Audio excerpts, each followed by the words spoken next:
இஸ்ரேலில் Bible follow பண்ணுறாங்களா?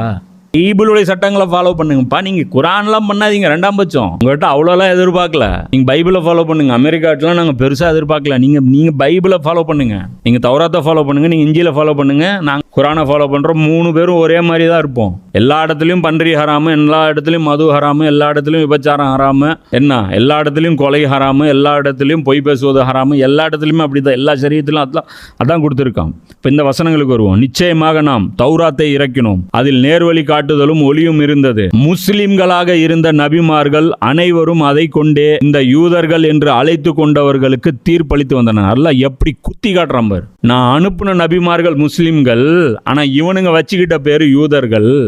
So அல்லாஹ் சொல்கிறான், நான் நபிமார்கள் முஸ்லீம்களாக அனுப்புனேன். அவங்க இவங்க யூதர்னு சொல்லிக்கிறாங்கல்ல, அவங்களுக்கு கூட நான் அனுப்புன அந்த தௌராத் இருக்குல்ல, அதை வச்சு தான் வழி நடத்திட்டு இருந்தாங்க. அதை கொண்டே அவர்கள் தீர்ப்பளித்து வந்தனர். அதை பற்றி ஹதீஸும் இருக்குது. புகாரியில் 3455 ஹதீஸ். பனு இஸ்ராயல்களை நிர்வகிப்பவர்களாக இறை தூதர்கள் இருந்தனர். இறை தூதர் ஒருவர் இறக்கும் போதெல்லாம் மற்றொரு இறை தூதர் அவருக்கு பதிலாக வந்து விடுவார்.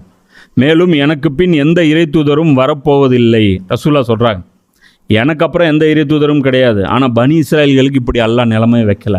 ஒரு நபி இறந்தா இன்னொரு நபி. எவ்வளோ பெரிய பாக்கியம். கன்ஃபியூஷனே வராதுரா வேதத்தில். என்ன கன்ஃபியூஷன் வரும்? டவுட்டுன்னு வந்துச்சுன்னா நபியிட்ட போய் கிளியர் பண்ணிட்டு போயிடலாம், வேலை முடிஞ்சது. ஒவ்வொரு புக்கு ஒவ்வொரு நபி கொடுக்கப்பட்டது. ஏகப்பட்ட நபிமார்களுடைய புத்தகங்களுடைய கோர்வை தான் அது. தௌராத்துங்கிறது ஆட் ஆகிட்டே வரும். அதில் மூசா நபி வந்தால் தௌராத்து, அதுக்கப்புறம் இன்னொரு நபி வந்தால் அதுவும் தௌராத்து, அதுக்கப்புறம் தாவூத் அலைஹிஸ்ஸலாம் வந்தால் அதுவும் போய் தௌராத்தில் அட்டாச் ஆயிரும். அது ஜபூர் வரும், எல்லாம் அட்டாச் ஆகிக்கிட்டே இருக்கும். அவ்வளோ கைடன்ஸ். ஒரே விஷயத்தை 10 பேர் 5 பேர் மாற்றி மாற்றி அதை கன்ஃபார்ம் பண்ணியிருப்பாங்க. அதுதான் ரசூலுல்லாஹ் இங்கே சொல்கிறாங்க. அப்போ அந்த இடத்துல இன்னொரு விஷயம் புரிஞ்சுக்கணும்.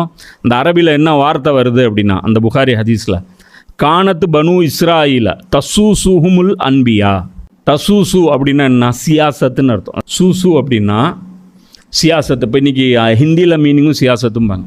சியாசத் தான் அப்படிம்பாங்க. சியாசத்துன்னு என்ன தெரியுமா? அரசியல்னு அர்த்தம். நபிமார்கள் அரசியல் செய்தார்கள். பனி இஸ்ராயிலுடைய அரசியல் விவகாரங்கள் நபிமார்கள் செய்து வந்தார்கள். அப்போ நம்ம இன்றைக்கி என்ன சொல்கிறோம்? இஸ்லாத்தில் அரசியல் இல்லைங்கிறோமா? புரியுதா? அப்போ இங்கே என்ன சொல்கிறாங்க? ரசூலுல்லாஹ் என்ன சொல்லிட்டு போகிறாங்க? இங்கே அரசியல் தலைவர் யார்? நபிமார்கள் தான். இன்னைக்கு நபி ஊரில் இல்லை அப்படிங்கிற ஒரு நிலைமையே கிடையாது. மூசா நபியிலேருந்து ஈசா நபி வரைக்கும்.